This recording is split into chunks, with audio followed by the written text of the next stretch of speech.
Pessoal, vamos agora falar sobre a disciplina ética profissional nessa terceira semana, né, de vídeos, neste nosso período de isolamento. Eu compartilhei com vocês, como material prévio a esta fala, um vídeo bem atual do Conselho de Psicologia, que faz parte da série Diálogo Digital. Esse vídeo faz parte, né, de uma série de lives que o Conselho Federal de Psicologia está fazendo semanalmente ou com uma periodicidade que é necessária para a situação. Estão fazendo, né, de forma mais voltada atualmente para a pandemia, atuação da psicologia na pandemia do Covid. O motivo de ter trazido esse texto para que vocês pudessem, esse vídeo para que vocês pudessem ver, diz respeito ao tema que nós vamos trabalhar hoje, que são as demandas sociais direcionadas ao psicólogo, né? Na última aula, né, na última semana, nós falamos sobre o compromisso da psicologia, compromisso social da psicologia ao longo da sua história, né? Nós repassamos a história de formação dos saberes psicológicos até a efetivação da psicologia como profissão no Brasil. E hoje nós vamos falar sobre as demandas sociais que são direcionadas à psicologia. Eu quis falar isso a partir do tema coronavírus, porque eu acredito que este momento em que estamos, ele é um momento no qual a psicologia tem sido muito convocada e também tem sentido necessidade de convocar, né? Eu explico. A demanda, quando ela é uma demanda dirigida à classe, à categoria, né? Geralmente ela nos leva a questionar o nosso fazer. Geralmente quando nós temos um pedido, né? Algum tipo de solicitação para abordar a subjetividade de alguma maneira, isso precisa tensionar os nossos saberes, né? A gente precisa questionar se a gente tem ferramentas para lidar com ele. E eu acho que nesse momento que nós estamos, isso tem sido muito evidente. E eu tenho dito que as demandas à psicologia, as demandas direcionadas à psicologia, elas estão evidentemente se transformando em demandas da própria psicologia. A psicologia brasileira está precisando revisar, né, voltar aos seus fundamentos e criar novos mecanismos para poder lidar com esse momento que a gente está, que é um momento único, inédito, né? Ninguém nunca tinha passado por isso, né? Assim, da forma como a gente está vivendo agora. Então, a vontade foi essa, de trazer para vocês um vídeo, né, um material completamente atual e que pudesse fazer com que a gente se questionasse o que são essas demandas sociais voltadas à psicologia. Esse é o primeiro ponto. Segundo, até que ponto que essas demandas também não exigem um questionamento da psicologia quanto ao seu próprio fazer? Né? Será que eu tenho ferramentas para lidar com essa demanda que está aparecendo? Será que eu preciso criar novas ferramentas? Quais são os mecanismos para essa criação, né? Queria retomar com vocês o texto da última semana, um texto que fala sobre as contradições, né, na Constituição da Psicologia, e eu queria inclusive chamar a atenção para vocês, que vocês percebessem esse alinhavo entre um texto e outro, né? Assim, eu acho que eu tenho tentado resgatar com vocês aqui vários textos anteriormente, eu sempre vou tentar fazer isso, resgatar um ponto para a gente, né, fisgá-lo na próxima aula, porque eu acho importante que vocês percebam que esse conteúdo que eu estou trazendo para vocês é um conteúdo que já foi planejado anteriormente, estou dando sequência a um planejamento feito no início do semestre, então uma aula sempre dialoga com a outra, né? E aqui eu vou tentar manter isso também. Então, nós temos hoje, né, um texto que fala sobre essa demanda social e a gente finalizou o texto da última semana falando sobre o caráter elitista que sempre foi atribuído à psicologia desde a sua regulamentação como profissão. No finalzinho do texto vocês vão ver que a autora trabalha isso, né? Como é que isso se dava, assim, né? Década de 60, a gente tem que tentar se remeter àquela época, né? 1962, a profissão, né, de psicólogo é regulamentada no Brasil, segue tanto referências teóricas europeias quanto americanas, né? A gente não visualiza ainda uma produção de grande espectro a partir das práticas realizadas no Brasil. A gente vai ver, então, essa influência teórica, a gente vai ver um modelo médico sendo reproduzido, inclusive em campos como, por exemplo, a psicologia hospitalar, a psicologia escolar, né? A gente vê um modelo muito clínico calcado naquele modelo médico que inspirou, né, a psicologia. E a gente vê uma psicologia, nesse momento, não vinculada à problemática social geral do Brasil, né? Alguns anos depois vem ser instaurado a ditadura militar, né? A psicologia sofre os efeitos disso, né? Como a gente já tratou na última aula e tem lá no texto também. Mas nesse momento nós temos então a psicologia desenvolvendo uma prática de características muito elitistas, né? Voltadas à maioria da população da elite, né? E não comprometida com as necessidades da população, da grande parte da população, que é a população de baixa renda, vulnerável do ponto de vista social, né? Então, o que se justifica, né? O que explica, melhor dizendo, esse caráter da psicologia da época? A formação do psicólogo naquela época e a atuação tinha foco em práticas individualistas e não coletivas, né? Isso era uma marca desse período ali, década de 60, por aí. Poucos podiam pagar por um atendimento psicológico, né? Naquela época o trabalho ainda estava sendo divulgado, poucas pessoas tinham conhecimento e dessas poucas podiam pagar por ele. Lembrando que a gente estava seguindo aquele modelo europeu, né? Com embasamento ali na medicina, então a gente tinha um trabalho que não era voltado à popularização do seu custo, né? Um outro ponto era a falta de comprometimento mesmo com o trabalhador, a população mais vulnerável, como eu disse, né? Então não havia essa preocupação quando a psicologia foi regulamentada no Brasil. Isso vem depois, né? O psicólogo ele começa a se envolver mais profundamente com as causas sociais, com as necessidades da população de maior vulnerabilidade, a partir dessa regulamentação. Entrando na década de 70, aí a gente vai ver a participação ativa de psicólogos em movimentos sociais, em classes, né, de trabalhadores. A própria classe se organiza muito e isso tem efeitos positivos. E a gente vê os psicólogos, já grupos de psicólogos bem envolvidos no movimento da reforma psiquiátrica, que começa, né, já na década de 70.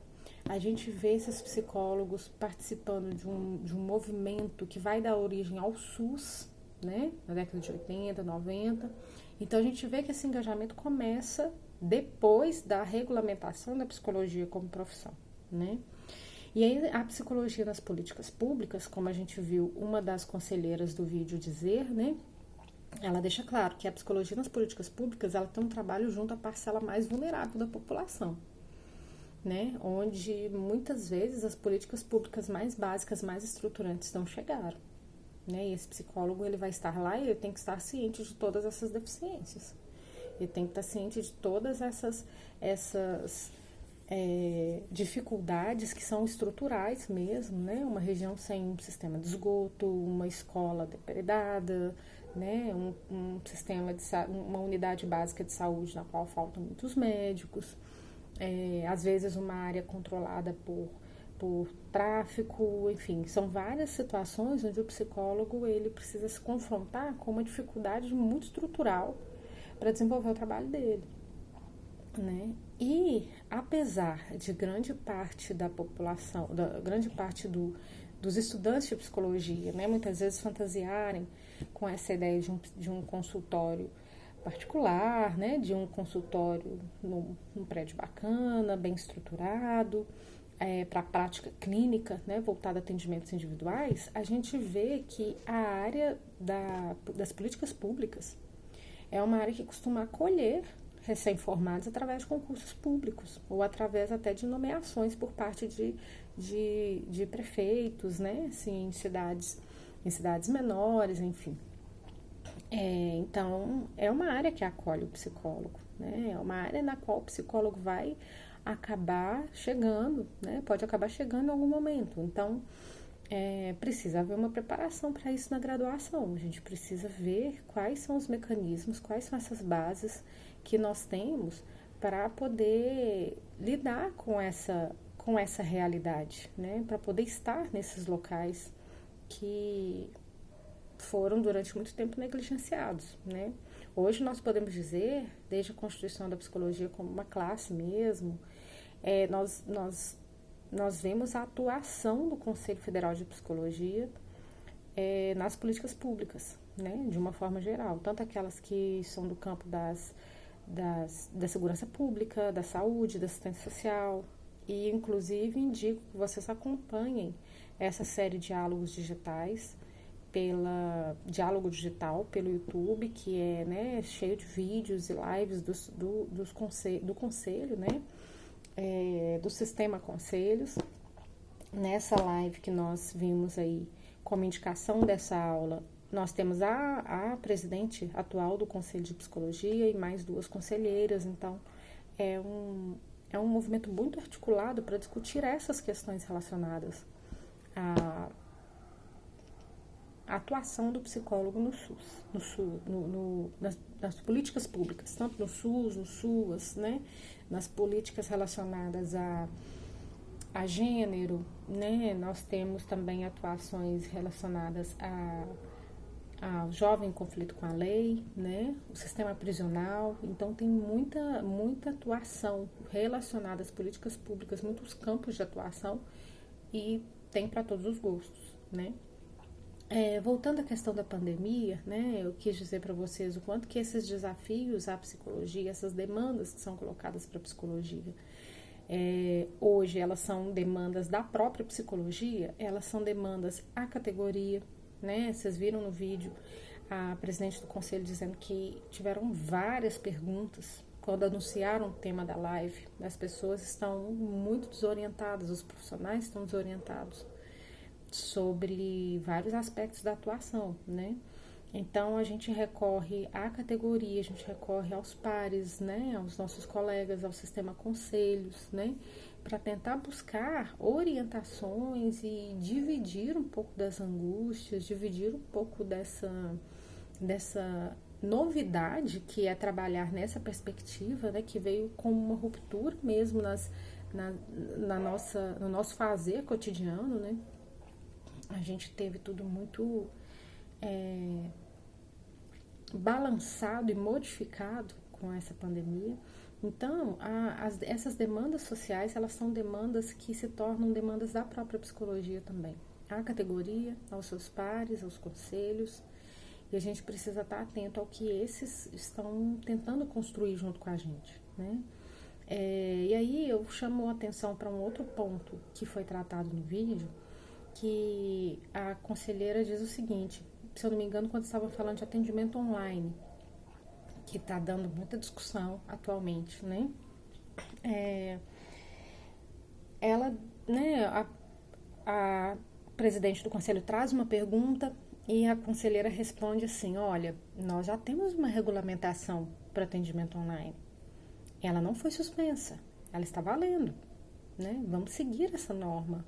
Nós não podemos nos desorientar, não podemos achar que não temos referências sólidas e construídas. Isso é um ponto muito importante, né? A gente precisa, nos momentos de dificuldade, primeiramente, voltar às nossas referências. No momento onde algo tão novo se coloca, né? Não posso atender presencialmente ou não devo atender presencialmente, os pacientes não vão. há uma determinação do Ministério para o distanciamento, né? Uma determinação da OMS. Como é que faz? Vou atender online. Ok, então eu tenho que ver o que o Conselho já delimitou sobre atendimento online. Né? Eu preciso ir lá e tentar ver, peraí, o que está, né? O que está valendo, né? O que está em suspenso, o que pode ser feito de forma, né, para garantir que esse trabalho seja efetivo, né? Por exemplo, com a pandemia, o que o Conselho fez com relação aos atendimentos online? Ele desburocratizou o processo de cadastro para que o psicólogo possa se cadastrar e já fazer atendimentos de forma mais imediata, né? Ele não precisa esperar por autorizações que sempre eram, né, eram cobradas, eram colocadas, né? Não, hoje está bem desburocratizado, mas esse atendimento online segue as normas que estão nas determinações sobre atendimento online. Garantia do sigilo, né? Então, assim, a utilização dos recursos de uma forma a garantir ao paciente, né, esse sigilo, enfim, tem uma série de determinações a respeito do atendimento online que continuam valendo, né? Então, não é dizer que não se sabe o que vai ser feito, é primeiro buscar o que já está determinado, o que já está normatizado para ser feito. Então, esse é um ponto. O segundo ponto é o que eu tenho verificado com relação ao que eu tenho conversado com os colegas, né? Tanto colegas que estão no atendimento clínico, colegas que estão na linha de frente na unidade básica, colegas que estão na linha de frente nos hospitais. E eu tenho visto que, além disso que eu disse, de seguir as normatizações que já foram construídas pelo Conselho, a gente não pode julgá-las no lixo agora, a gente precisa também, neste momento, construir novos fazeres, né? Como a situação é totalmente nova, ela está exigindo também a construção de novas práticas, né? E trouxe um exemplo, né, com relação a isso para falar para vocês. Em conversa com psicólogos que atuam em um hospital, né, em um hospital específico, esses psicólogos falaram, olha, como que a gente está trabalhando, como que a gente está atendendo os pacientes, principalmente os pacientes com Covid? Nós estamos fazendo atendimento online no hospital. Mas como? Né? Online não é quando está longe, e lá você está tão perto do paciente. Isso foi uma condição negociada entre os psicólogos e o hospital. Né? O atendimento foi feito, foi planejado, foi organizado para ser feito numa sala ao lado, com um equipamento para que fosse feito online, o paciente com um aparelho telefônico, um tablet, onde ele pudesse fazer. Por quê? Se o atendimento fosse totalmente presencial, esse psicólogo precisaria estar totalmente paramentado. E vocês devem ter visto a paramentação que é necessária para se aproximar de um paciente diagnosticado com Covid, né? Ela cobre totalmente o rosto, somente os olhos ficam, né, visíveis através de um óculos próprio. O corpo todo é coberto, né? E como é que fica essa presença do psicólogo? De que qualidade que é essa presença? Né? A gente precisa pensar que a nossa presença, ela também se faz muitas vezes a partir de uma expressão, de um sorriso, né? Um olhar, né? Como é que isso fica, né? Como é que é essas minúcias do nosso trabalho, como é que elas ficam diante dessas circunstâncias, né? Como que é não colocar a minha cara na frente de um paciente, né? Se esse corpo é o que a gente tem no primeiro momento de mais humano para oferecer para um paciente numa condição assim. Então, o acordo que foi feito entre esses psicólogos e a equipe do hospital, a direção do hospital, foi: nós realizaremos o atendimento desses pacientes de forma remota, né? Não será um atendimento no leito, será um atendimento remoto. E tem sido bom, tem sido possível, né? É o que tem sido possível de ser feito, né? Então, essa necessidade de construção de novas formas, ela tem sido essencial. Então, vejam bem, a demanda que foi colocada para os psicólogos através de uma realidade do país, fez com que esses psicólogos voltassem nas suas referências já construídas e, ao mesmo tempo, precisassem construir novas referências, novas práticas, né? Um outro ponto que está sendo muito debatido, que também é uma demanda social, né? E já tem um outro vídeo dessa série Diálogo Digital do Conselho sobre isso, vou, né, recomendar que vocês vejam lá no YouTube, sobre uma convocação do Ministério da Saúde para a atuação dos psicólogos na linha de frente, né, do tratamento do Covid. Isso gerou muito burburinho, né? Os profissionais de várias áreas da saúde foram convocados, mas acabou-se depois compreendendo que não se tratava de uma convocação obrigatória, né? Ela poderia ser voluntária e até o trabalho pode ser feito de forma voluntária se forem chamados, enfim. Mas algumas questões que foram levantadas são importantes para a gente pensar nessas demandas, né? Na forma como a psicologia é convocada, por exemplo, como que seria a entrada de um psicólogo numa equipe ou numa instituição de saúde, sendo que esse psicólogo não faz parte daquela equipe e não está em contato com a dinâmica daquela equipe? Como que seria integrar uma equipe que já está formada numa situação de extrema atipicidade, né? Numa situação tão diferente dessas, como que seria um psicólogo que não faz parte da equipe trabalhar naquela equipe, né? Estou falando aqui de relações multiprofissionais, estou falando de relações de vínculo, transferência, enfim, né? Outra coisa, o que seria se fazer do psicólogo ali, né? Porque o nosso trabalho, ao contrário da medicina, da fisioterapia respiratória e da enfermagem, o nosso trabalho não é um trabalho protocolar. A gente não segue protocolos muito claros que podem ser desenvolvidos em qualquer hospital, por exemplo, né?